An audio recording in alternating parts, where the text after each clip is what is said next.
Estamos de volta com o segundo bloco do Roda de Entrevista, que esta noite tem como convidado especial o secretário municipal de Cultura, Kleber Adorno. Secretário, a gente está falando de Estado como incentivador de cultura, né? No sentido bem amplo mesmo.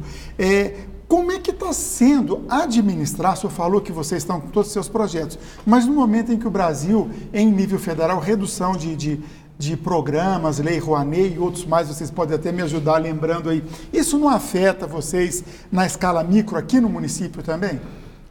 Olha, assim, sem nenhum ufanismo, eu sempre... Porque, olha, eu já fui presidente do Fórum Nacional de Secretários Estaduais de Cultura, e essa era uma discussão que nós tínhamos, é até uma discussão acadêmica, que a gente tinha desde aquela ocasião.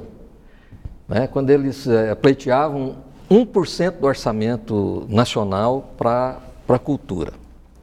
Eu acho que a questão do orçamento é muito importante, é fundamental, porque num Estado capitalista você não realiza as coisas se você não tiver aporte financeiro. Mas mais vale, porque a cultura transversaliza todos os órgãos. Então, na área institucional, para a cultura ser bem gerenciada, para ela ser bem gerida, para ela dar resultado... Para ser um bom negócio. Para ela dar resultado para o cidadão. Para ela dar resultado para o cidadão, ela tem que ser vontade política de governo. Porque quando é vontade política de governo, ela é transversalizada, mesmo que você tenha um orçamento pequeno, você, pela decisão gerencial do administrador, no nosso caso o prefeito, você acaba trabalhando com muitos orçamentos de outras pastas, de modo que dá para você realizar a atividade. Então é o seguinte, como é que é? Você veja bem, isso pode até ser uma posição antipática, mas assim, para o pessoal que poderia avaliar isso de modo mais simplista, né? Que é o seguinte, como é que num Estado nacional como o que nós estamos vivendo, com problema de segurança, com problema de educação, com problema de toda natureza, de infraestrutura, com os presídios do jeito que estão, nós podemos exigir que nós tenhamos um conforto a mais? Eu acho que nós temos que continuar lutando para ter mais, mas nós temos que compreender a realidade na qual nós estamos inseridos. Porque... Eu nem acho um conforto a mais, assim, eu acho que o investimento em cultura é mínimo e o que traz de volta em termos de trabalho, quando você coloca não só o início, sabe, é 0,1%, me parece, sei lá quanto... 1%, né? Varia de meio a 1%. Então, assim, é mínimo e a contrapartida que se consegue através de uma produção cultural, envolvendo aí técnicos, envolvendo aí atores, envolvendo aí tudo, é economia criativa. Não, você tem razão, ué. Não estou dizendo que você não tem razão. Só que a gente precisa sempre analisar os dois lados para a gente poder perceber as coisas e a gente saber o seguinte, realmente nós precisamos de uma ação maior. O secretário nacional, por exemplo, se reuniu recentemente com a diretoria do Fórum dos Secretários das Capitais e nos garantiu que eles estão redimensionando a lei, tá certo? Para que os recursos, uma boa parte deles, sejam destinados para os estados que não tinham acesso a ela, porque você tinha um projeto aprovado aqui. Aqui nós temos vários produtores nossos com projetos aprovados na lei. Você conseguia captar? Dificilmente você conseguia captar. Só se captava onde? No eixo Rio-São Paulo. Tá certo? Então está sendo feito um estudo, eu não sei se isso vai se concretizar, não estou fazendo defesa de nenhuma estrutura. Mas, secretário, dentro disso que o senhor está falando, se a gente tem um percentual, 1%, né, destinado para a cultura. 1% do orçamento. 1% do orçamento do município é destinado para a cultura. Não, isso não foi aprovado nem na União. Na verdade, menos ainda. Não, na verdade foi uma luta, tá certo? A questão da cultura foi inserida na Constituição há uns 3 ou 4 anos atrás, mas aí a questão do percentual, que era uma outra PEC, ela ainda não foi aprovada. Pois é, então, aí o senhor falando... até chegou além de onde eu queria, porque é um direito constitucional. Né? Isso, A cultura é um direito. A gente pega, vamos dizer assim, se pegar 1% é muito. Ou seja, não está faltando educação, saúde, segurança por causa do dinheiro que está indo para a cultura. Esse é o primeiro ponto. Segundo ponto, a cultura, juntamente com a educação, é exatamente o caminho para e contra essa maré de violência, entendeu? De ignorância. Então, assim, como é que os gestores, e aqui eu coloco essa pergunta para o senhor, é porque o senhor está aqui hoje na minha presença, como que o senhor vê isso, assim? Não, eu vejo que quanto mais recursos nós tivermos, especialmente se forem bem aplicados, né, se forem, porque na verdade é o seguinte, a cultura ela age, eu sempre falo isso, porque como eu sou da área, eu fui presidente da U por 2 mandatos, eu sempre estive envolvido com o movimento cultural. Para você ter ideia, eu já fui convidado para ser secretário de Cultura de Brasília, do Distrito Federal, na época do Joaquim Roriz.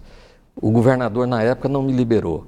Era para eu ter sido interventor de Araguaína, porque eu coordenei a campanha do governador à época lá. Não fui porque ele não me liberou, porque era essencial a cultura. Quer dizer, eu tenho formação e experiência e gestão para ocupar várias funções que eu poderia ocupar. Sempre ocupei a de cultura, por prazer. E eu sempre digo com o pessoal, com os artistas, eu digo, olha, a gente não faz a política, não é para o artista. Secretário, falta para o artista compreender a estrutura da burocracia, da administração? Não, eu acho que é assim, nós estamos num processo pedagógico de aprendizado, né? Nós somos uma sociedade muito nova ainda, né?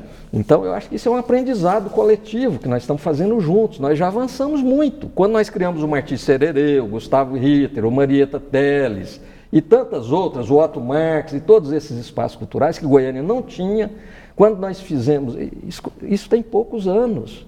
Você veja o tanto que nós avançamos e o tanto que isso avançou dentro da estrutura institucional. Você veja que agora, por exemplo, eu acho que foi um avanço a recriação da Secretaria Estadual de Cultura. É uma conquista da área. Só tem dialogado com o secretário? Vocês têm alguma coisa em conjunto? Tem, ele é meu amigo, né? Eu sou da Academia Goiana de Letras, ele também é. Cadeira número 1. Eu sou da cadeira número 1. E ele sempre esteve com a gente, ou no conselho ou na comissão de projetos culturais. E tem algum projeto em andamento sendo pensado com o Edival Lourenço? Nós estamos começando a trabalhar, né? Porque, olha, a gente sentar numa cadeira hoje de gestor público, você tem que ter muito ideal, porque não é fácil, não. Imagino. É uma coisa muito complicada. Só interromper, só para até para o telespectador ter noção, passo para você. O secretário falou da experiência dele, só para ilustrar, se estiver errado aqui, corrige. Mas foi secretário estadual de Cultura no governo Henrique Santilo, foi uma época difícil do Césio 137, depois tornou-se deputado estadual, secretário de Cultura de Darcy Acorce, secretário de Cultura de Iris Rezende 2005-2008, secretário de Cultura de Iris Rezende 2011, secretário de Cultura de Paulo Garcia 2012 e secretário de Cultura, né? Assim, todo mundo acaba de hoje, de 2017 até hoje. Era só para... Ou seja, passou por todas as ideologias políticas. Só queria falar uma coisa, falando nisso, em ideologias políticas. A gente tem hoje um governo do Estado Vamos deixar a nossa... Pode ser. Não, é porque vocês tocaram num assunto também que eu queria fazer uma pergunta, porque assim, o senhor citou vários espaços, né, que eu concordo, é um mérito nosso, coisas que não existiam, espaços que não existiam há pouco tempo. Porém, muitos deles estão ociosos, passam boa parte do ano vazios e sem perspectiva de realizar. Acontecem alguns festivais esporádicos e a maior parte do ano ficam vazios, com exceção de alguns. Existe algum plano, alguma política em parceria com os governos dos estados, com o governo do estado, que é quem gera a maior parte desses espaços, para criar alguns editais de ocupação, incentivar o uso, alguma parceria entre a prefeitura e o Estado? Porque eu acho que isso poderia ser pensado assim, sabe? Ocupar os espaços que a gente tem. Olha, o governador e o prefeito são muito amigos, estão trabalhando juntos. O mutirão agora, que é uma criação do Iris Rezende, está sendo feito junto com o Estado. Agora mesmo, no final de semana passado, estavam lá o prefeito e o governador em conjunto, com todos os secretários estaduais e os municipais. Então, é claro que as pessoas estão tomando ainda, vamos dizer, estão se situando para que a gente possa trabalhar em conjunto. Mas a Secretaria do Município, com certeza, vai trabalhar em Goiânia, né, ajudando a fortalecer as ações do Estado aqui. Com certeza, o Estado vai fortalecer as ações do município, nós vamos trabalhar em conjunto. Agora, espaço cultural é uma coisa assim que também é tese acadêmica. Nós somos muito criativos, toda vez que a gente for discutir alguma coisa, a gente acaba entrando em vários pontos de vista, né? Eu sempre vi assim, a cadeia, por exemplo, você enche a cadeia porque você constrange a pessoa para ir lá, você prende a pessoa e coloca lá dentro. O espaço cultural não. Tem que ser muito sedutor, né? Tem que ser sedutor, né? A gente tem que fazer coisas com qualidade, oferecer coisas com qualidade, e é o que eu estava dizendo antes. Eu sempre reúno com os nossos colegas da área cultural e digo, olha, a política que a gente faz, a política pública, ela é para a cidade, por intermédio dos artistas. A gestão dos ela museus... não é para os artistas, para fazer para a cidade, não, ela é para a cidade por intermédio dos artistas, que são eles que produzem, né? Quer dizer, o nosso papel é de fomentar o talento da nossa gente, é de trabalhar, de fortalecer isso, né? De dar oportunidade, fortalecer essa questão da economia criativa, ajudar a garantir os espaços, né? Que a gente já avançou, que já conquistou. Por isso é que eu falo, com o prefeito Isis Rezende, a lei, o fundo, essas coisas todas são garantidas dentro daquilo que nós temos condição de fazer. E a gestão dos museus vai nessa direção? Porque, por exemplo, quando houve a catástrofe no Museu Nacional, todo o Brasil lamentou, foi muito falado isso, não, você lamenta agora, você não ia no museu. E os museus de gestão municipal, vocês estão pensando nessa questão de chamar o público? Porque é diferente, por exemplo, de uma peça, de que acontece em um certo momento ali, o museu fica ali, né? Ou seja, espera que as pessoas vão até ele, né? Secretário, tem muito tudo a ver com a pergunta que o Ademir fez, até para encerrar o bloco. A Lena Castelo Branco pergunta como estão as bibliotecas, arquivos, museus, enfim, todo o aparato da Prefeitura de Goiânia no aspecto da cultura. Como é que está como estão esses prédios? Olha, nós estamos requalificando, porque estava um desastre. Desastre absoluto, a biblioteca Cora Coralina e a biblioteca Marieta Teles, completamente abandonadas, depredadas, com um acervo desatualizado, né? Nós não temos arquivo histórico municipal. Você imagina uma cidade que ainda é jovem, 85 anos, né? Que toda a sua memória ainda está aí, passível de ser guardada, né? Mas sem o arquivo histórico municipal, né? Já conversamos com o prefeito, né? O prefeito está tomando algumas iniciativas para adquirir um espaço próprio para sediar o arquivo histórico municipal e já autorizou a restauração dos prédios das bibliotecas. Eu agradeço a pergunta da professora Lena Castelo Branco, uma pessoa de muito respeito, né, que tem muito a ver com a nossa história. Inclusive, o pai dela foi o primeiro, ajudou na criação e foi o primeiro diretor da estação ferroviária, que hoje cedia o Museu Confalone, que foi exatamente agora, ocupou uma página inteirinha num jornal italiano. Oh, que bacana. Então, quer dizer, todas essas coisas, você veja, quando nós criamos o Museu de Arte Contemporânea no Estado,